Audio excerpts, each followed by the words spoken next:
à mon histoire, mon témoignage. Merci de me recevoir. Mais dis-nous, qu'est-ce que tu viens faire là? Je sais pas en fait, je suis venue comme ça, non. Je suis venue parce que... Alors déjà, j'ai quand même peut-être commencé à me présenter. Bon, vous connaissez notre princesse Claire Fétier, bien sûr, parce que vous suivez cette chaîne depuis. Moi, c'est Marie.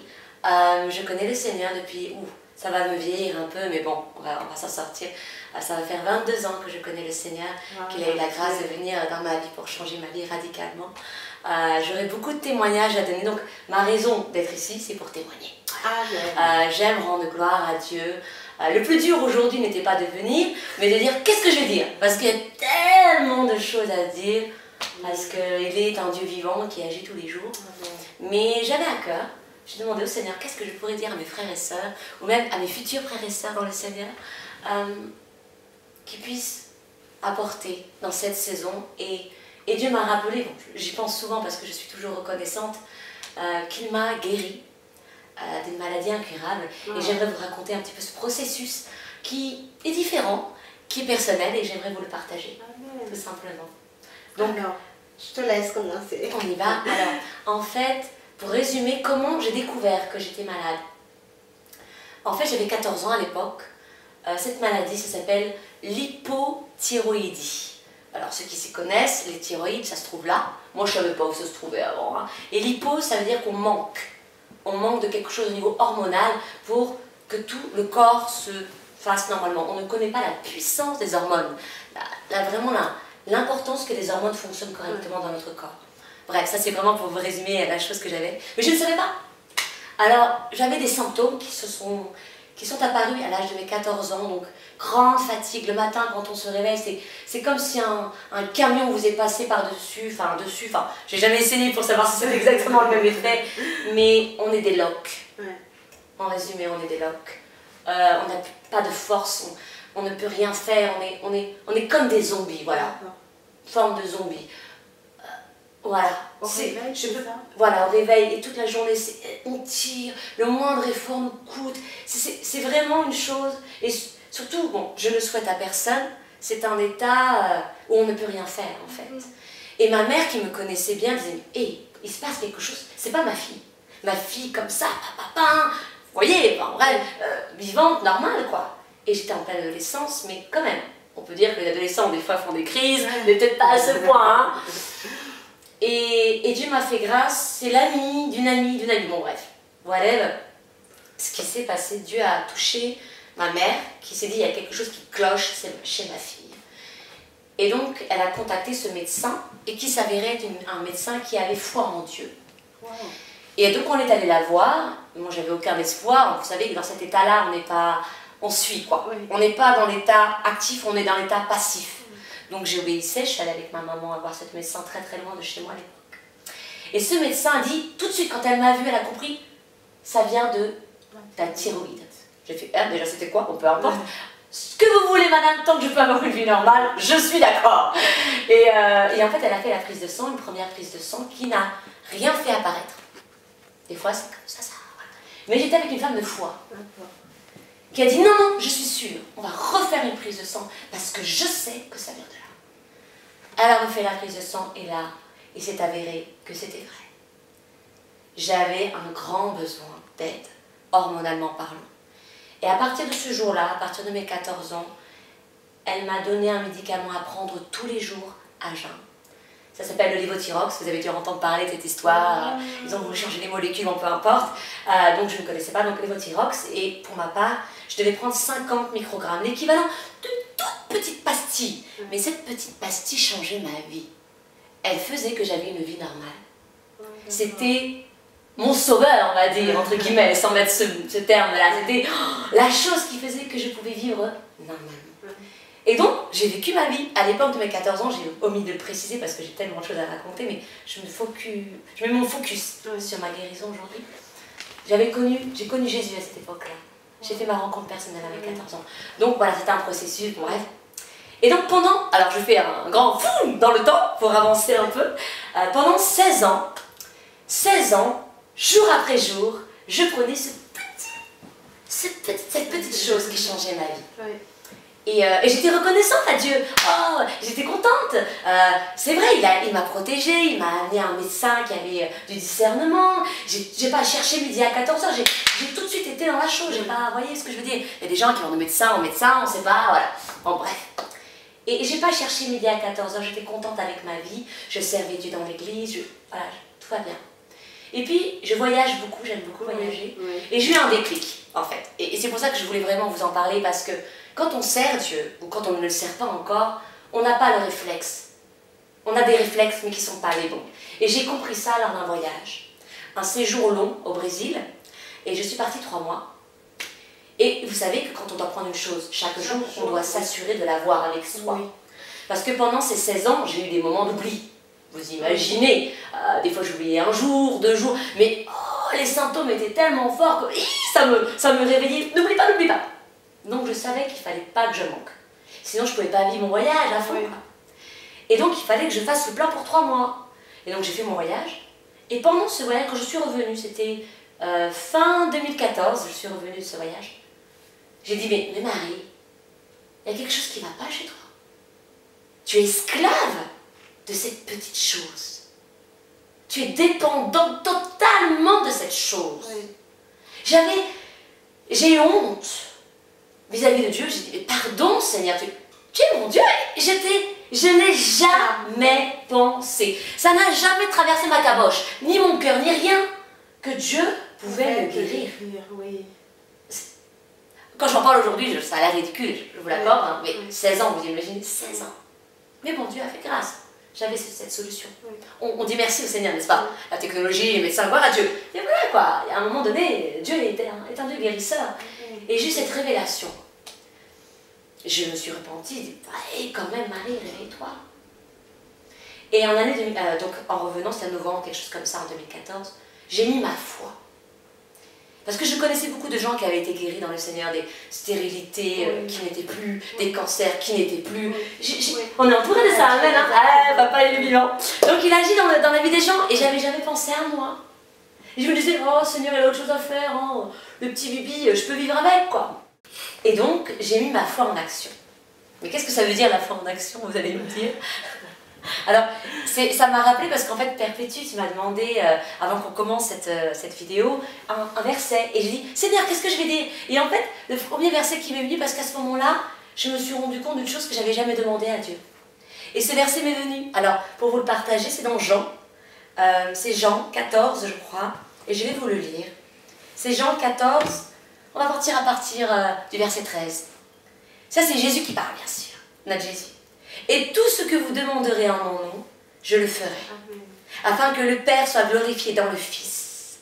Et si, ah là là, si seulement j'avais su à l'époque, si vous demandez quelque chose en mon nom, je le ferai.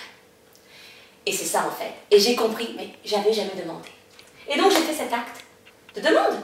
En fait, c'était parce que tu n'étais pas consciente du tout de demander. C'est parce que le médicament te gérait tout. Voilà.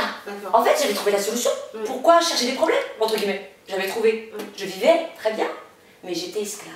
Oui. Et je ne voulais plus être attachée à ça. Oui, je comprends. Parce que je vous assure, je t'assure, que si j'avais pas ça, la Marie là, yo, finito. Oui. Et donc j'étais vraiment dépendante. Bref, donc j'ai demandé, j'ai fait cet acte de demande. J'ai pris conscience que je pouvais demander à mon papa de me guérir et qu'il était bien capable de le faire. Ouais, bien sûr. De la vie. Voilà. Mais je connais aussi l'ennemi de Satan, notre ennemi commun. Je connais ses façons de faire, mais je ne m'attendais pas à ce que ça se passe de cette manière-là. Dès que j'ai mis ma foi en action, j'étais suivie par un endocrinologue qui me suivait depuis 16 ans. Je voyais à peu près tous les 6 mois, quelque chose comme ça. Et j'avais justement rendez-vous à ce moment où j'ai mis ma foi pour être guérie. Vous savez, je disais à Dieu, Dieu, tu me guéris, dans le nom de Jésus, je suis guérie. Vous savez, par les meurtrissures des... Bon, ceux qui connaissent la parole savent de quoi je parle. Donc je mettais ma foi. Et je suis allée la voir, et comme par hasard, je prends des guillemets parce que le hasard n'existe pas, l'ennemi a mis sa patte. Et c'est vrai qu'on remarque cela, que dès qu'on met la foi dans quelque chose, ça s'empire. Ça s'empire, oui. C'est comme s'il essaie de sortir les dernières cartouches de ses dernières balles pour essayer de nous faire croire que c'est pas possible, de nous faire douter. Oui, c'est vrai. Et en 16 ans, j'allais bien, entre guillemets. Ça s'empirait. Même mon endocrinologue me dit, mais qu'est-ce qui se passe, Marie? tu as besoin de plus, encore plus besoin de ce médoc. Tu as besoin de 75 microgrammes maintenant. Mais moi, je connais mon Dieu et je connais mon ennemi. Et j'ai dit, moi j'ai ma foi, je suis déterminée. C'est bon, je veux m'en débarrasser. J'en ai ras de bol. Je vais voyager. Je vais vivre ma vie, quoi. Et j'ai pas lâché. Et Dieu m'a fait grâce parce que cette même année, en 2015, au mois de juin, dans mon église, comme par hasard, on a eu un séminaire de guérison. Et j'ai mis Seigneur, ça y est, c'est bon, c'est mon jour, c'est mon jour. Oui. Pour être vraiment en pratique guérie. Oui. Et j'ai, dans l'onction à ce moment-là, ressenti une grande chaleur ici. Wow. Et j'ai fait, oh, j'étais heureuse, j'étais contente. Il n'y avait que moi qui savais, personne ne savait, j'avais mis ma foi, ok? C'était entre moi et mon papa. Je n'ai rien dit à personne.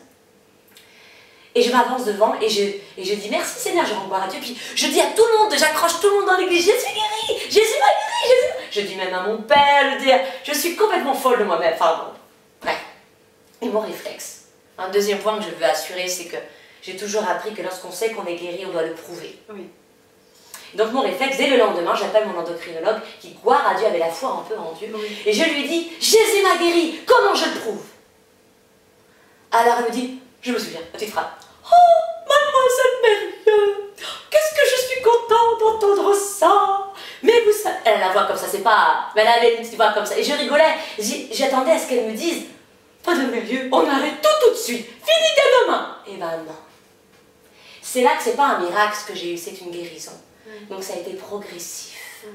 Et donc elle me dit, on ne peut pas enlever les médicaments tout de suite comme ça. On va faire des crescendo, petit à petit. Alors moi, vous savez, quand on veut quelque chose si désespérément, passionnément, j'étais là, mais Seigneur, pourquoi t'es si, pourquoi je voulais m'en débarrasser dès le lendemain. Vous savez, quand une chose, on veut vraiment s'en débarrasser. Bon. Dieu m'a appris la patience. Et c'est justement, mon homme de Dieu, mon pasteur, le dimanche d'après, parlait justement sur la guérison. Et il parlait justement des fois que ça prend du temps. C'est comme si Dieu me disait, ma fille, patience, fais. Alors j'ai obéi. Jusqu'au mois de septembre, parce que c'était le mois de juin, jusqu'au mois de septembre où j'ai plus rien pris.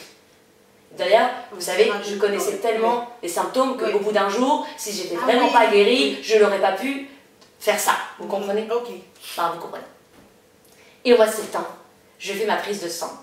Je savais déjà que j'étais guérie parce que je prenais plus déjà. Zéro. Je prenais rien. J'étais libre. Ah, vous imaginez pas la joie après 16 ans. Je vous assure, c'est un poids, on ne se rend pas compte, mais c'est un poids. Et voilà pas que les analyses prouvent que je n'ai plus rien. Plus rien. Et j'ai rendu gloire à Dieu.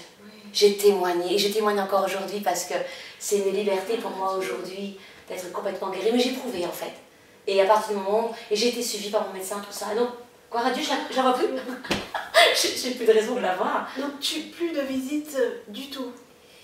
Terminé. Et Dieu a permis que je rende témoignage. Parce que ce jour où j'ai allé voir mon médecin avec les preuves, elle n'était pas là. C'est sa remplaçante qui était là. Et cette remplaçante, elle était froide. Et je lui ai dit, Jésus m'a guéri. Elle a fait, qu'est-ce que vous racontez? Mais c'est pas possible. Vous savez, c'est incurable, il faut quand même le rappeler, ah, c'est pour la vie. Et elle m'a regardé bizarre, genre, elle est folle celle-là, qu'est-ce qu'elle me raconte? Mais je lui donne, même avec les preuves, vous savez, même il y a des gens, tu sais, même quand tu mets des preuves, les gens ne comprennent pas, mais peu importe. Et donc, ça a été un témoignage même pour elle, même si elle m'a regardé bizarre, mais au moins j'ai pu témoigner comment Jésus m'avait guéri. Voilà. Et guérit toujours encore. Et Dieu est bon, Dieu est fidèle. Et ça m'apprend qu'en fait on ne demande pas. C'est pour ça qu'on n'a pas. Et c'est une grande leçon, une des grandes leçons que je reçois. Et je essaie de mettre en pratique tous les jours, dans tous les domaines, mais spécifiquement pour la guérison, pour la bonne santé. Et je voulais préciser une autre chose, Perpétue, c'est que certes c'était il y a 5, 6, 7, ça fait 6 ans maintenant que je suis libérée de ça. Mais il est vrai qu'il y a une époque de ma vie où le diable, il nous connaît, il sait nous prendre, et j'étais très bas, vous savez, on est toujours en combat, il y a des moments où on n'est pas toujours en haut, et ce jour-là, je n'étais pas bien, et je reconnaissais des symptômes qui me semblaient familiers, les symptômes dont je vous parlais. Et là, j'ai dit non, tu vas pas revenir, et c'était, je crois, qu'il y a 2-3 ans, quelque chose comme ça. Et j'ai dit non, je suis déjà guérie, et je reste guérie. Oui, il faut le... Je reste guérie dans le nom de Jésus. Et je voulais vous dire qu'en fait, C'est pour ça que je voulais vraiment parler de guérison, parce qu'en fait, c'est des choses forcément qu'on parle pas. On parle « je suis guérie », mais on oublie souvent de parler de garder sa guérison. C'est la foi, en fait. La foi d'être guéri, et la foi de rester guéri. Et donc, si des symptômes reviennent, on prend position et dit « non, je suis déjà guéri ». Et 2 jours plus tard, il n'y avait plus rien. Mais il a voulu me ramener à ça, en disant « non, en fait, c'était pas vrai ». Vous voyez, la tête. Et voilà, et Dieu est bon. Je suis guérie, complètement de la tête jusqu'aux pieds. Je garde la bonne santé. Je parle la parole, je parle à mon corps tout le temps. Je suis guérie de tout. Je parle tout le temps pour garder ça. Donc si tu dois édifier aujourd'hui en 2 mots, c'est pareil, parler la parole. Oui, parler la parole, avoir la foi. Avoir la foi. Oui, garder la foi. Et demander à Dieu. Et demander à Dieu ensemble, au nom de Jésus, bien sûr. Bien sûr. Parce que c'est la porte, c'est lui le guérisseur, le sauveur de tout. Et en fait, on nous dit que Jésus, il n'est pas que notre sauveur, bien que ça soit merveilleux, mais il est tout en fait. Il est notre rédempteur, il est notre meilleur ami, il est notre sauveur, notre pourvoyeur. Il est celui qui nous pardonne tout le temps. Quand on le demande, quand on se repent de tout son cœur, il est tout en fait, il guérit le corps physique, mais il guérit les cœurs. Oh, je n'ai pas parlé de mon cœur, il guérit encore aujourd'hui tellement de choses dans ma vie. Mais je voulais juste mettre l'optique sur une chose qui pouvait être prouvée. Mais on sait tous, quand Dieu vient toucher nos vies, il nous guérit. De choses qu'on ne sait même pas qu'on avait besoin de guérison. De douleur, de trahison, de choses. Voilà quoi. Je voulais rendre gloire à Dieu parce que... Voilà, il faut demander en fait. En fait, il faut être comme des enfants. Quand un enfant... C'est pour ça que Jésus nous dit d'être comme des enfants. Parce que les enfants, ils s'ouvrent. Ils sont simples quoi. C'est comme un enfant, il revient de l'école. Maman, j'ai faim. Voilà, il va pas demander t'as envie de... Non, j'ai faim. Et puis et c'est parce qu'il sait que la maman ou le papa va apporter à manger à l'enfant. Et Dieu est un bon papa. Et voilà, il ne veut pas qu'on souffre. Amen. Voilà. Bravo, Marie. Ah bah, gloire à Dieu. Gloire à Dieu. Dieu est bon.